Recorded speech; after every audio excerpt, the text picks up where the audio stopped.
What's up, everybody? Welcome back to my channel, Morgan Allena True Crime and Mystery, a new episode of Gypsy Rose Life after Lockup. And of course, I always like to give you guys a rundown and basically a little recap and show you what happened on the episode. I don't know if it's just because we already know what goes on like majority of the time because they run their mouths so much that they can't keep anything like a secret or what it is, but it just really wasn't doing anything. It's a very boring show. I actually got distracted halfway through and turned it off. But regardless, I'm going to go through and show you everything that you'll probably want to see or that I find, relatively important in exposing Gypsy for who she really is. The whole thing. So that's what we're going to get into today. I've been working on another video going over some of those FOIA documents, which is more important to me, honestly, than this. So this one's just going to be a little quicker review of that episode. So before we get into that, I want to say thank you guys for watching. If you have not already, please make sure to like and subscribe to my channel. And as always, I want to give a very special moment of appreciation to those of you that have left me a super thanks on my last videos. Those viewers that left me a super thanks were to Misha 2-B6U, Hello Yellow 2022, Claire Power SV9MT, and Miss Norway 79. Thank you guys again. I know you guys have all helped me multiple times in the past and I appreciate it every single time. It's probably repetitive, but really guys, it makes such a big difference when you guys are helping me by commenting, liking, and sharing these videos. It seriously does help. I have hit over 3,000 subscribers, so thank you guys rock. But let's get into this newest episode of Gypsy Rose Life after Lockup and see what Gypsy's been lying about this time.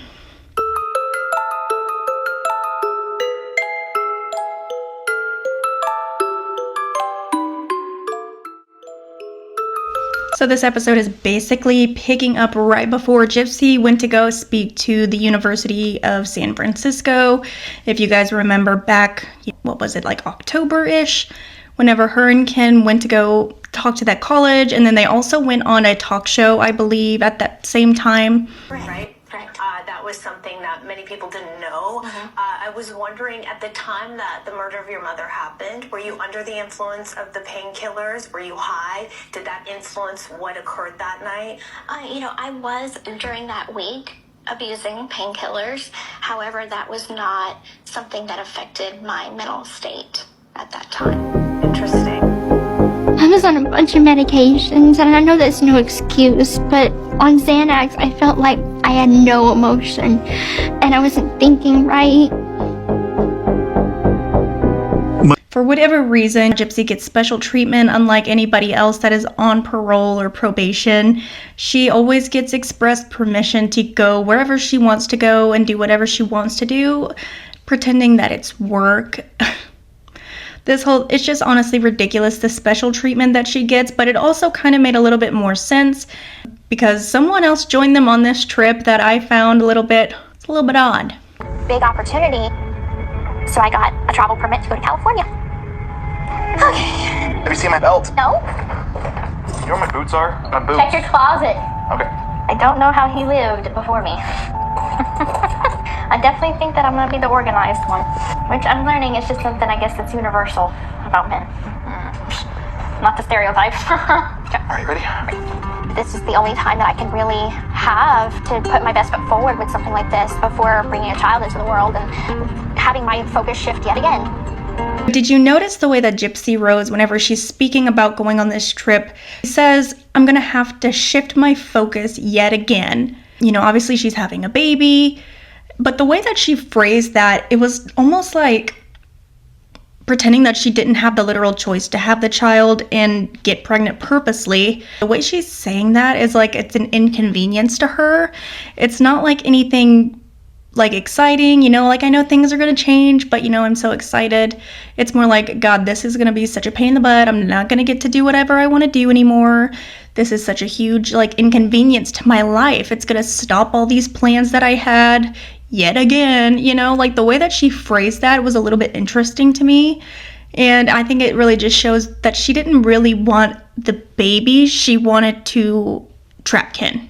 And to do that, she had to have a baby. But it's not because she just really wanted a child, because she is a loving parent. You know what I mean? Like, her entire world is basically gonna have to be put on pause because she's having a baby, which obviously that wasn't the case, because she literally left the baby after she had her. She was like 1 month old and went to go back to California again to promote her show.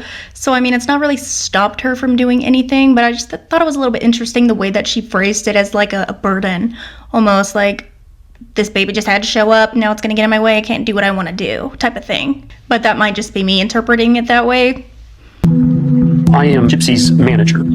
I never would have imagined that I would be sitting here doing this. When I took her case 9 years ago, I defended her criminal case. When that case was over, I've stayed in touch with her. Now she's 33 years old and has never gotten to decide what she wants out of her life. And we've now thrust her out into the world, and she really needed someone to help her to navigate all of these things. She deals actually on a day-to-day basis with people on the internet, on social media, that are actively trying to get her parole revoked. Somebody sent a letter in Gypsy's name from Texas to Nick at the prison, trying to make it look like Gypsy is trying to contact him. As part of the management role, I'm also still dealing with a lot of the parole aspects of her case. Hey, Kelsey. So we have verified all of the permissions that we need for San Francisco State this afternoon? Well, yes, I'm her manager. This is a business relationship. I do care what happens to Gypsy, and I care greatly about her future. Hope I'm doing this right. So, as you guys just seen in that last clip, Gypsy Rose Blanchard's public defender Mike Stanfield was also in attendance on this trip to San Francisco, which, you know, I just feel like that's weird. That is weird for her public defender that she was appointed because she couldn't afford one to be transferring his position over to being her manager. I don't necessarily know if that would be like an ethical violation or if that would be a conflict of interest. I actually tried to look it up, but I couldn't find anything about it, probably because that's really not a common thing. I don't think a lot of the times attorneys do this. They don't go from representing a person in a criminal trial and then immediately switch over to being their media manager. That is a very strange thing to me. I always get like really weird vibes about Mike Stanfield. I've made videos about him in the past, and there's just something about him that feels crooked and dishonest to me.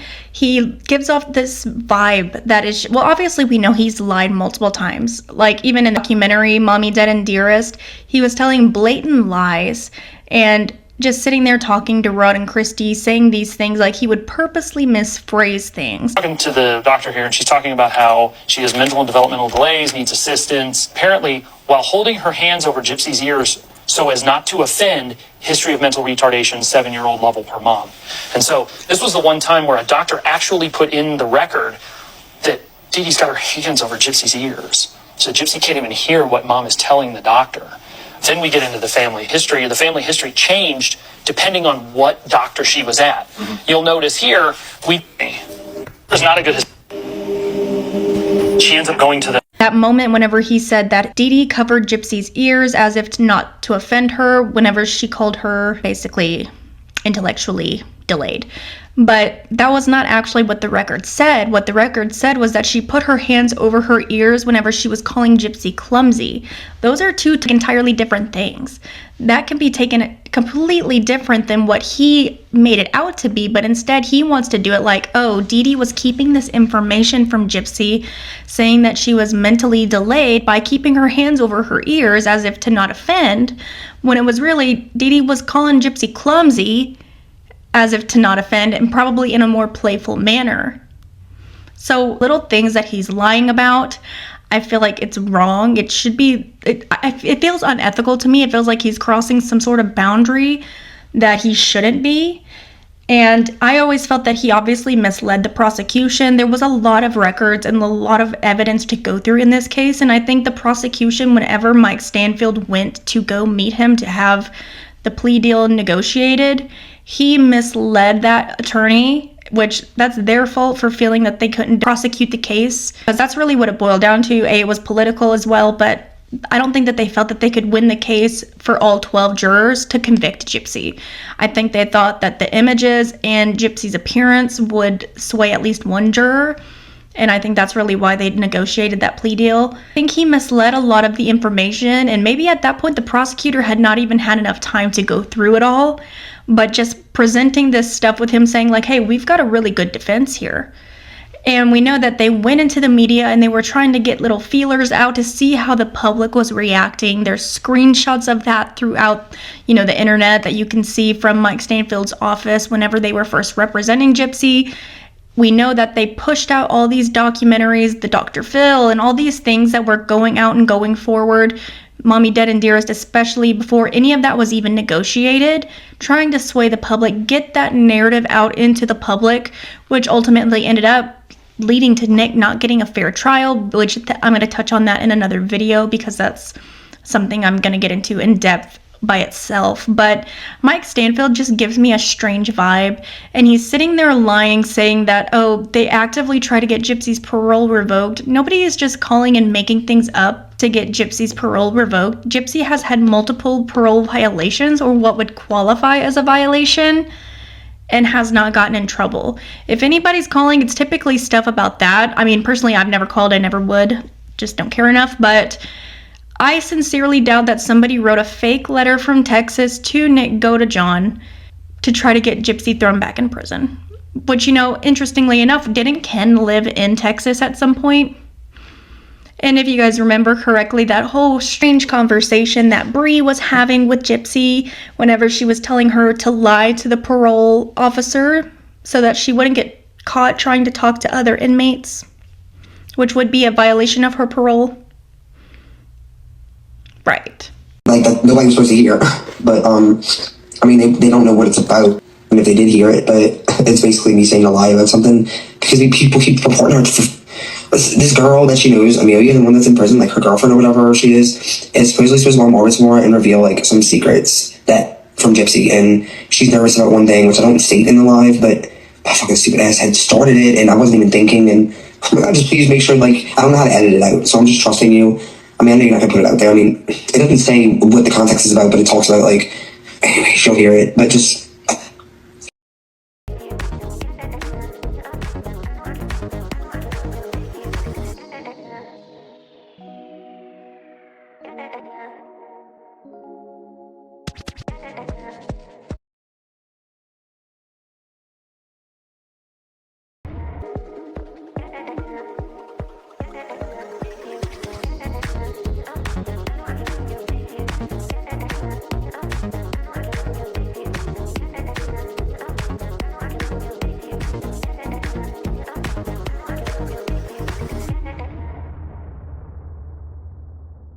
Will be decided tomorrow, I guess. Yeah. Well, hopefully that's not the case. Hopefully, like I said, hopefully they need, I mean, I don't know, I feel like they should have to need, they should have to need proof. Like, they can't just use a text. I feel like not even text message. They should have been, like, I don't know, somebody could have got hold of your phone, like, I don't know, something. Like, because people can use, there's, like, all kind of crazy phone apps and everything, girl. There's phone apps that can actually send you message, that you can, okay, so there's phone apps where you can type in, like, your number. Say somebody can download this app, type in your phone number, and then send a text to someone, and it'll show that it's coming from your phone, even though it's not. Wow. Yes, that's why I feel like there's no way they can send you back to prison on this. Like, I would even bring up that, be like, I absolutely did never, like, I would be like, I would lie. I would say, absolutely didn't, and be like, there has to be a way that this text message was, like, falsified or whatever. Like, I don't know, I would just fight for your life, girl, because there are ways. That's the reason I feel like, at the end of the day, like, they would have to prove it, because there are ways for people to do that. There are actual apps, girl, real apps that will show it's your phone number, even though it's not. Oh, shit. But of course, Lifetime's not going to tell anybody that, and they're just going to manipulate everybody into thinking that, God, Gypsy just has so many haters. They're so mean to her. They're so cruel. No, Gypsy has literally violated her parole agreement multiple times, all on her own. Nobody has to help her do that. But I also find it kind of funny how he's like, I still, kind of have to do, like, things related to her parole. And he does that fake phone call to probably his secretary, like, are we all good? Like, you're already in the state. Why are you calling to make sure you're good when you're already, like, in this state? Shouldn't you have checked that before? Like, that was so stupid to me. Like, you couldn't have staged that prior to leaving the state. But, whatever. So I want to get right into it. We're just having a conversation. I know, welcome home. Thank you. That's really a big part of what we do, and education is also a very big part of what we do. I will be the first one to admit there's no preparation, there's not a class that you can take to prepare yourself for the confinement of prison walls. Mm-hmm. But I feel like you were almost a prisoner before becoming a state-sanctioned prisoner. How did that transition affect you? Now, for me in particular, when I became incarcerated, I didn't have the simple freedoms of life before that. And I think the biggest thing for people when they get incarcerated is they miss the simple things. And they're like, I miss driving my car, I miss this, I miss that. I didn't have that. So I didn't have a form of reference of a normal life when I went into prison. So my experience was that prison was better than my life from before. I was able to at least have the simple things in small doses. It was still confined and restricted, but it was better than what I knew. Yeah, that is heavy. The pet peeve that I have with law and criminal justice, the black and white idea that you know right from wrong. I just don't believe that really, as the system stands today, that there's much room for context. How does the idea rest with you? Unfortunately, I do think that we live in a society that everything is very black and white, and the justice system sometimes takes things into account and other times ignores that. There's lots of things that could be taken into account, and I feel like that is something that needs to be worked on in the justice system, is taking those, shades of gray into account when deciding someone's fate. How has it been for you rebuilding your life while still on parole? That has been a journey. I can't just go anywhere anytime I want. So even to come to this event right now, I had to ask for permission from my parole officer. Coming out and not having a life, I guess we'd say, already lived and sowed my wild oats and everything already, I think right now that's a part of my life that's missing. And maybe I'll get it after parole, maybe not, I don't know. But navigating parole that is the thing that is keeping me free. Making sure I am doing everything that I can to follow those rules.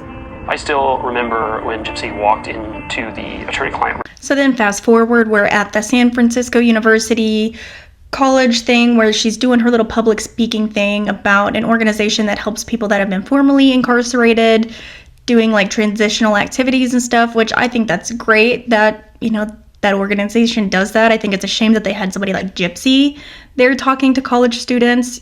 And then again, that's why people are concerned that Gypsy's influencing the younger generation, because she literally is. They have her speaking out to young kids at college campuses.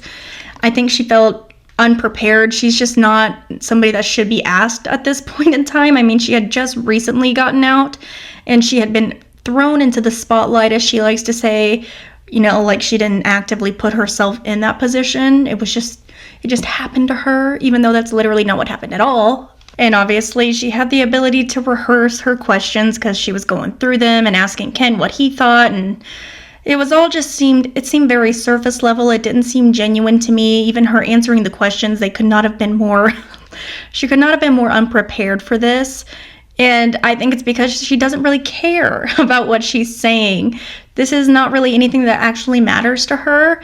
Prison reform or helping prisoners, I think she likes getting attention, but I don't think she don't care about people in prison. She just doesn't. She doesn't care about inmates or where they're at. That's why she has to lie and do all these random things whenever she's talking about prison. You can tell just by the way she answers her questions. She could not have been less prepared, or just, I don't know. Her answer just was not it for me. Like, they were just so surface level. She was just kind of talking in circles, not making a whole lot of sense or not really understanding what they were trying to get at. And if you guys remember, they did ask her about the Menendez brothers at one point. This wasn't in the show, but just from clips on TikTok. And I just remember watching that and just thinking, like, how funny, because she answered by saying that she recommends that people watch documentaries and things like that and research cases on their own instead of relying on a dramatization. So regards to the act that was on Hulu. And yeah, I mean, that's okay, but of course she would definitely push the documentaries, knowing that her documentaries are full of lies and nobody's been fact-checked whatsoever. But we know that whenever people do actually start to get into the case and really start to research and look into things, she don't like that. She's not a fan of that, So it just is a little funny to me that that's what she wants to say. And then she's sitting there like trying to make herself look like a victim by saying, oh, the girls were so nice to me, they were talking, and then she later on is like, well, they hurt my feelings. Like, be so for real. It's just the constant victimization of herself. It's not, she's just difficult sometimes for me to deal with. She just gets on my nerves a little bit, and it's just, I don't get it. I know I don't want to be defined by my crime or my past. I don't want to be labeled a victim. I don't want to be labeled anything. I want to be known as just Gypsy, because that's who I am. And So I feel like if society could open their minds a little bit more and have a little bit more kindness and start seeing the individual and not everything else, the exterior or the past. I have a choice now to make myself into whatever I want to be, and that should go for everybody. You're not defined by your past, your status, or anything else. You can choose. So all those haters out there. I found it a little bit interesting, though, that now in this portion, when she's doing this public speaking thing, if you guys remember a while back, whenever she was talking to Ryan, when they were still married, they were saying that, what if you want to go to bars? What if you want to do this or that? And she's like, why would I want to do any of that? You know, I want to be married. And then all of a sudden, she's saying that now she wants to sow her wild oats and do all these things whenever she's back with Ken and is now expecting a child. Now she's worried about sowing her wild oats and getting out and doing all these things that she wants to do. That was the point of her waiting to get pregnant. Right? Like, that's why everybody advised her to not get pregnant. And she knew that she had to do it regardless because she had to trap Ken. I don't see any sort of actual love or anything like that in their relationship. I really just don't see it.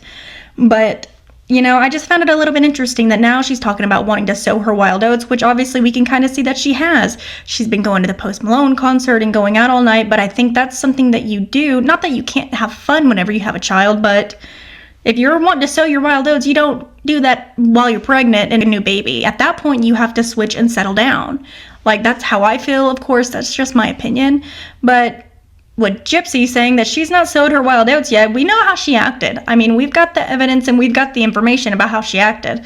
So, I mean, who knows how far she could go into the level of, like, doing stuff, you know what I mean? I 1000% do not believe her whatsoever whenever she's talking about, oh, prison was like freedom for me, like it was more freedom than I had ever had, blah blah blah blah blah. Like, if that was so true, why were they pushing so hard for Gypsy to get clemency or a pardon if Gypsy was having more freedom than she ever did in her life? On an incredibly light sentence at that. The fact that she couldn't even handle her plea deal that she arranged, that was so incredibly sweet. She literally should be sitting in prison, for real. Like, let's just be honest, she could have very easily been serving life with no parole. But she got a very incredibly cushy deal, and that was not enough for her, but she wants to sit there and say, like, oh, I experienced more in prison than I ever did in my life, which we know that's not true. We know Gypsy got to have friends and go out and do all of these things that she wanted to do. She really was not restricted. Even in the FOIA documents where it's saying that she sent over 100 videos, whether inappropriate or not. If you have the ability to send over 100 videos, and a lot of them were pretty long and they were pretty detailed and pretty dirty. So, I mean, where was her mother at that point? You know, like, if you have a controlling parent, you've got a controlling parent all the time. They don't just stop being controlling. They're on you and watching you. Even when you think they're not watching you, they're watching you. They're doing these things to make sure that you're staying under their control. So, again, like, none of it adds up. But stuff. What about this dress? I also about this one. What do you like about being in the spotlight? I don't. This morning, I went into reading some comments about my talk at San Francisco State University, and I got a lot of backlash and a lot of hate. I'm confused by that. I thought that I was doing something good. Earlier in the year, I was just getting released. I was coming out of prison. I was getting acclimated to society. So, I mean, I felt at the time people expect so much of me. I do keep trying. If I get knocked back down, I keep getting back up.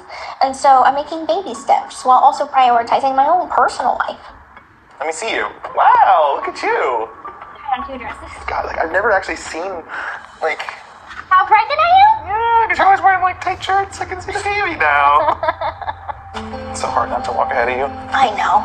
Everybody talks about it. I feel like it is so annoying to me that she sits there and wants to portray like she just had no other choice but to be somebody that is in the media all the time.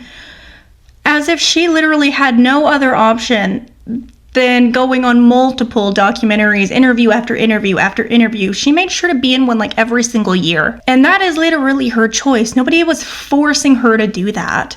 Nobody forces her to have a public profile on social media. She very well could have just privated everything, faded away. It's not that difficult. I don't know why people act like she's Or even Gypsy just acts like she's some famous superstar. Like, literally, Gypsy is famous for one thing, being an infamous individual for being a murderer. She killed somebody. She convinced a man to kill somebody. And that somebody, even worse, was her mother.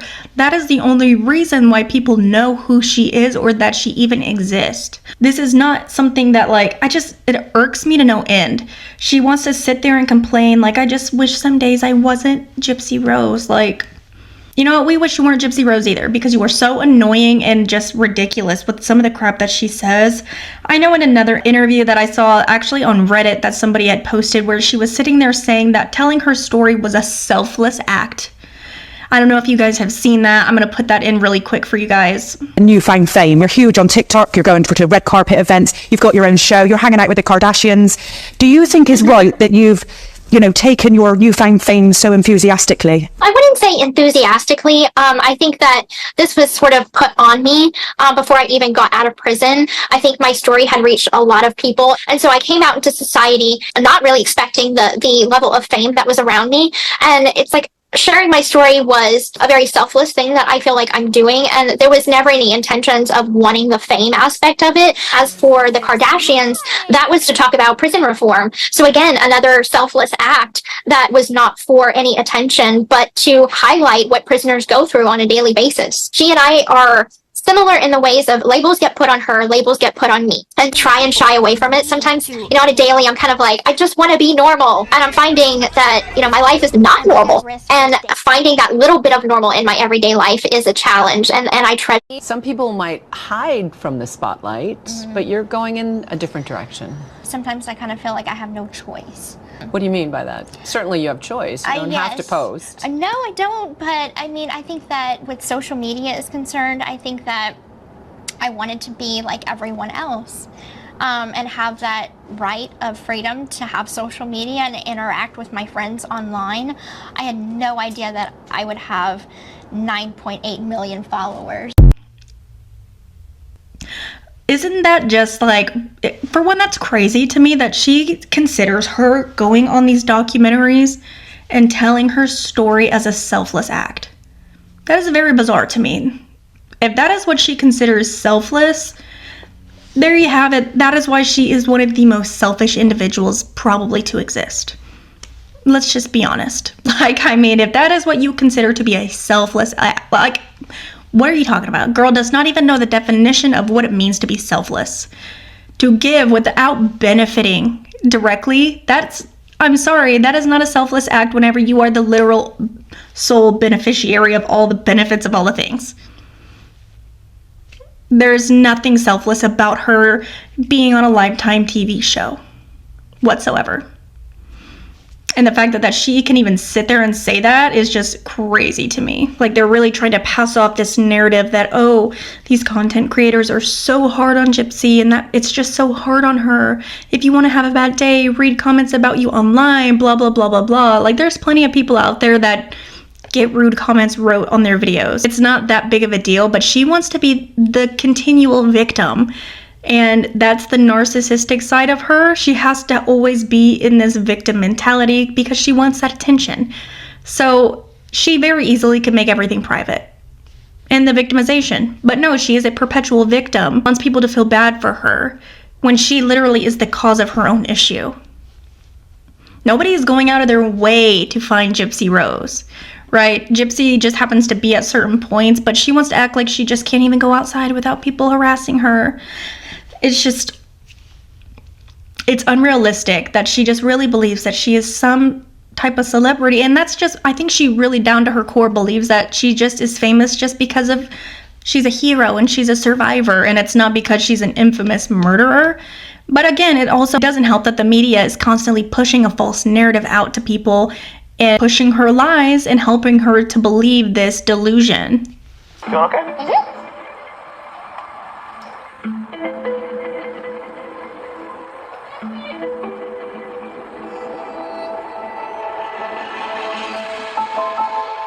There are times that I do feel like a circus animal because of my past. It is heartbreaking at times because it's like I don't want to be treated any different. Everything okay? Yes. We have only been back together for 6 months. We're still learning a lot about each other. Just trying to figure you out. Oh yeah? Like what? Don't you have me figured out? Not tonight, I don't. Why? What's going on with you? I can sense when her energy's off. It's hard to put into words. It's just like a feeling you get, and it's an energy that you can feel. Maybe she's going through a moment. I don't know. There are certain times that I just don't want to be recognized. Like, I just want to have a nice evening and not have to be Gypsy Rose Blanchard. And then, of course, they go and see a tarot card reader. That's watching over you. I was close with my grandmother on my mom's side. That's what's showing me. It says that they're watching over you and they're proud of you. And so, like, energy-wise, they want to see you happy, and they don't want you to feel sad or sorrows anymore. It says looking forward to the future. Don't dwell on the past, but looking forward to the future for both of you. It says the universe is making things right. That says being rewarded for your past efforts. No, that was very... Yeah, that was amazing. Like, that was very spot on. Yeah, you definitely hit. Hit really good. I really appreciate the reading. You did a really so lovely much. job. Thank you. Actually, really, like, spot on. I was really surprised because I'm a skeptic. Like, I don't believe in any of that stuff. So, having our reading and talking about, like, the separation that we went through, I was partly nervous that it would be, like, a negative reading or there would be something, like, I didn't want to hear or something. But it was a pretty positive reading. So, like, made me less of a skeptic now. I was definitely blown away at times seeing some of the details that she knew about our life, At the end of the day, we really do get each other. And I do understand what riles up her emotions sometimes. And same with her to me. We have a mutual respect and love for each other. We can figure these things out. I mean, I don't really see that being a legitimate thing. I mean, I know some people believe in that, and I'm not saying that I don't believe in certain things about it, but I feel like this instance in particular was 100% set up. The girl very likely knew about Gypsy and her entire story, right? I mean, it doesn't seem like it was a genuine interaction. I think the Lifetime probably set this up as a way to make it look like, oh, you're free to move on, Gypsy. Your mother's looking down on you happily. You got the good to go live your life, be free type of thing. Don't be held back by shame or guilt. Just full stop right there. Like, let's just not even get into that. It's just a bunch of nonsense to me, honestly. But what I do find funny is that Gypsy's gonna sit there and go to this tarot card reader and then sit there and say that she doesn't believe in that kind of stuff. Yet she wants us to believe that she truly believed her mom had magic powers. She really believed that her mom put a voodoo hex spell on her, right? Burying the jar with the cow's tongue in her menstrual blood. And she really believed that, right? She believed her mom was magical. But yet she doesn't believe in tarot card readings. And she never did. So how does that make sense? It doesn't. Because she's lied about both of them. She's sitting there and lying, saying her mother was doing witchcraft on her and doing all these random spells, when it was actually Gypsy getting into that stuff and using it to confuse Nick and to manipulate Nick, doing binding spells and being a Wiccan and all of these little things that she's doing. But of course, when you're telling the truth, you don't have to remember, but when you're a liar, you tend to forget the lies that you tell. So her sitting there and saying that she doesn't believe in tarot card readings and stuff like that, I mean, yeah, of course she's going to believe in this one because it was good. But why wouldn't she believe it if she was so brainwashed into believing her mother had magical powers? My baby in prison and how much that meant to me, some things that I felt could change in the prison system, things like that. I felt really confident in that space until I went on social media. What? Just like, I had seen maybe like a couple of students that were there and they were so like nice in person. But Didn't seem genuine? no, they seemed genuine in real life. And then I found like, I was scrolling and they had posted videos from the speech and they were just like talking, and it hurt me and I like cried my eyes out that night. Because it's just kind of like, like, dang, I put myself out there. It's gonna happen every time. I've seen a lot of positive stuff though. I've seen a lot of positive things.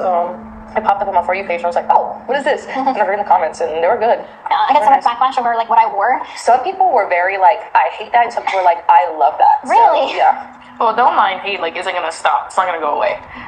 But yeah, that is upsetting. It's like, she was very proud of that moment, and then she looks and she just gets let down, which that sucks, and I hate that for her. I just turned off all comments now because I'm like, sure, it's good for engagement or whatever, but at the same time, like, I feel like if you're gonna talk smack, do it on your own profile, not mine. They just want drama. Yeah. They want drama, and drama doesn't exist, so they have to like create it in their own heads. That's just what it is. There's just haters online, so. And then, of course, she's sitting there with Mia talking about how their little speech went.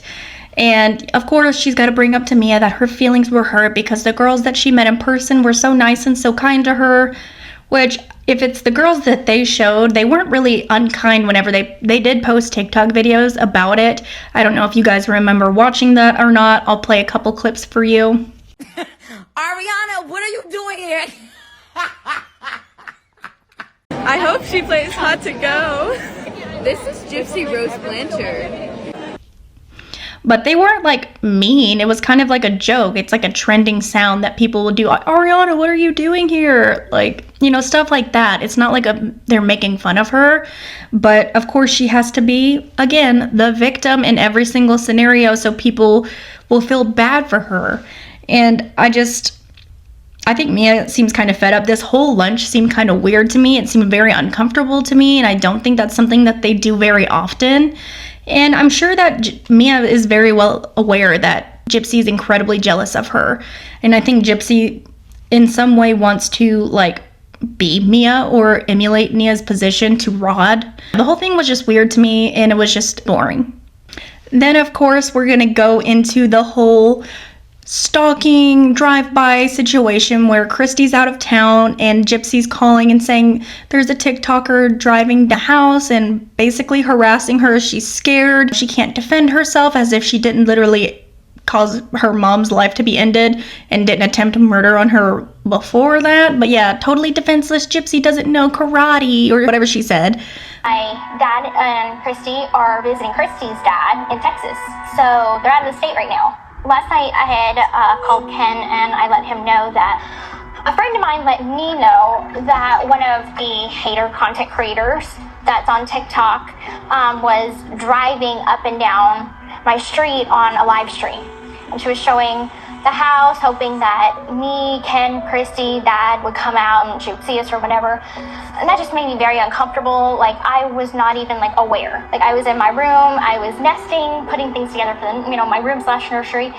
And so it was really like surprising to me because I'm like, what happens if I would have been outside? Like, and I'm like alone. I don't know like martial arts or anything to like protect myself, so I'm completely defenseless alone. So I don't feel in danger, but I don't feel safe either. That's stupid to me for one, but of course they're gonna forget. Christy was the one that told Ivory Rose Grows Wild, the creator that actually did a live stream driving down the road, a public road in Gypsy's town, or whatever it was. I'm gonna play you a couple of videos from Ivory Rose Grows Wild so you guys can see and get the backstory on that, where of course they're not gonna show you that Christy was the one that wanted the receipts. She wanted proof that Ivory Rose was from that town or from the area or the next town over because she didn't believe her. On live, started my car up, and we're going on a field trip.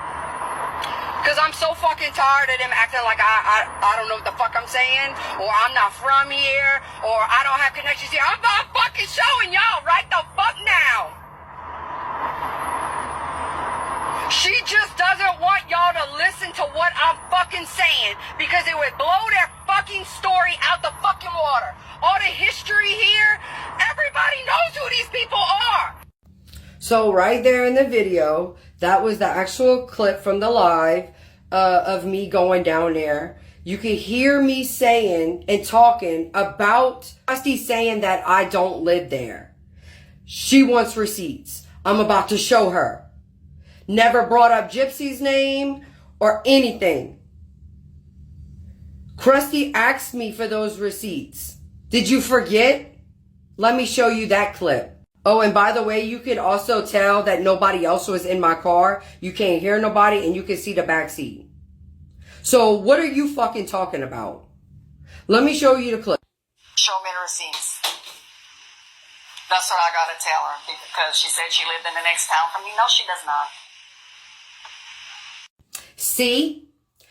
She said, that's what I gotta tell her. Show me the receipts. She said that on Breeze Live. So that was why I went down there. Thank God I recorded it because look at what y'all doing and there's still video evidence. So thank God I recorded it because look at what I'm dealing. Look at the people involved. You're still trying to lie with video evidence. She asked me for those receipts. Remember? Did you not hear it? Need to listen to it again? She don't live here. Show me the receipts. So that is what I did. What's up, y'all? It's Ivy Rosie Woo Bestie. So they reported my part 1 proof on Crater Face and his little pew pew threat for Gypsy. Ivy Rose grows wild. Went and did a drive-by by Gypsies. You're right, Wolf? No. I will go man up. I got pew pew. I will man up. And then well, Gypsy had actually said that she went wrong to East Hartwood Drive. Yeah, y'all heard that? That's what I've been saying. That I've showed clips of it in my previous video. He's denying that he said that. The judge saying Bree's saying that she's gonna come to my house now. So there you go. I was threatened on live that Bree was gonna come to my house. She was saying that in a live, and someone commented that in the chat. Some events that followed after that where Gypsy's friends Bree and some other dude named Rogie or whatever, I don't know, I don't keep up with all of them, but they actually ended up threatening Ivory Rose Grows Wild. Of course, that whole narrative is not convenient to the story that is being told by Lifetime. They don't want to sit there and play these little clips where Christy's sitting there on Bree's live saying, "Show me the receipts." So the girl goes live on TikTok and shows. They know who she is. They know what she's doing. They know she didn't threaten Gypsy, and Gypsy, you know, craving that attention and craving that constant victim status has to make it look like she's really genuinely afraid for her life. And then her friend goes and threatens Ivory Rose Grows Wild with a weapon. But regardless, Lifetime's not going to push that story. They're not going to push the fact that Gypsy and Bree also went to go drive by that same girl's work, trying to find her. And that girl actually lost her job. She had false bullshit rumors every day and just obsessive. She's 6 months pregnant. She's carrying our child. She's by herself in the middle of nowhere in this house that everyone knows where it is. And, people are crazy. You know, I already feel uncomfortable kind of like sleeping here and like living here because the address is online. But I never thought that I had a reason to, you know, worry or anything. So last night, like, the wind was kicking really hard, so any rustle of the bushes or anything, I just was like wide awake. I told her to make a police report. She said, "No, I'm not gonna do that either. Like, I'm gonna just set the alarm and I'll be okay." And I said, "All right." But then after hearing that she couldn't sleep, that she was so stressed out, now that makes me just, okay, just let me come get you. It's a stress in my chest that I'm feeling right now, like. Hey, would you be opposed to me just coming to get you now? Oh, okay, sure. Yeah, let me just throw some things in my suitcase. Okay, all right. I'll be there in like an hour and 30 or so. All right, I love you. Love you. Bye. All right. Well, we gotta go. Like, I'm just trying to live my life. Leave me alone. Like, I don't bother anyone. I don't do anything, so why bother me? I'm sure Gypsy Rose was really loving the attention that was being brought on her from this whole driving down the road hater content creator thing. I'm sure she was just eating it up. Everybody's so worried about Gypsy. Oh, Gypsy's in trouble. We gotta go save Gypsy. She loves to be that. She likes to be that person that needs to be saved. And I sincerely don't believe she was up all night. I don't. And I don't think she actually felt afraid of that creator, because if she was so afraid, she wouldn't have went out and did the same thing with her friend Bree and went to go see where that creator works. See, like, that's the thing. I don't hurt anybody. I don't do anything. Just leave me alone. She knows she antagonizes people and sets people off, her and Christy as well, and especially having Bree do it on her behalf. But of course, Lifetime's not going to air that. Not surprising at all, but honestly, overall, that was pretty much the entire episode. It wasn't anything intriguing or interesting, and it's a continual narrative of Gypsy being a victim. And I think people are not going to want to continue to watch this, because at some point, like, you're going to have to give us something that's interesting, because her being a whiny baby is not doing anything. And speaking of babies, Gypsy, the one who promised not to exploit her baby or show her baby's face online, showed her child's face on TikTok live when she was live streaming during the episode. I'm not going to show her baby's face because I just choose to not do that, but I'm sure you could if you wanted to go look for it. And I think it's just totally 100% expected. You know, Gypsy wants to keep that engagement up, and she's probably very well aware that anything that has to do with her child gets significantly more views than anything that she posts otherwise. And I think it's a shame. You know, I don't know what she is expecting, literally live streaming on TikTok, holding the baby right there. She was just getting closer and closer and closer to getting it every single time. So it was bound to happen. We were all just waiting.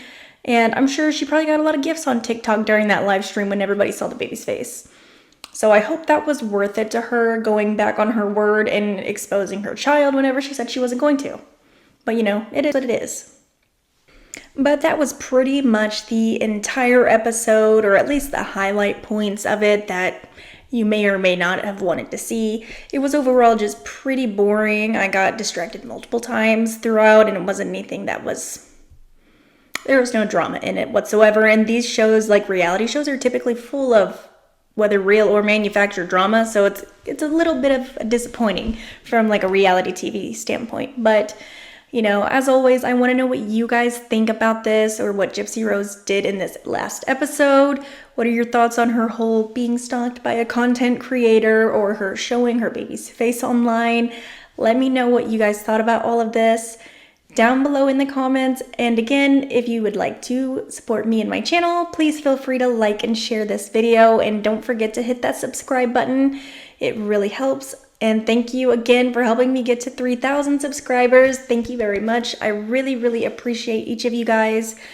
I will be coming out with another video here soon about Nicholas Godejohn and going over those FOIA documents and just really pointing out some things that are just honestly, it's despicable and is unconstitutional. It is just wrong how unfair of a trial he really received, and it's honestly heartbreaking. So keep an eye out for that. I will see you guys next time. Bye.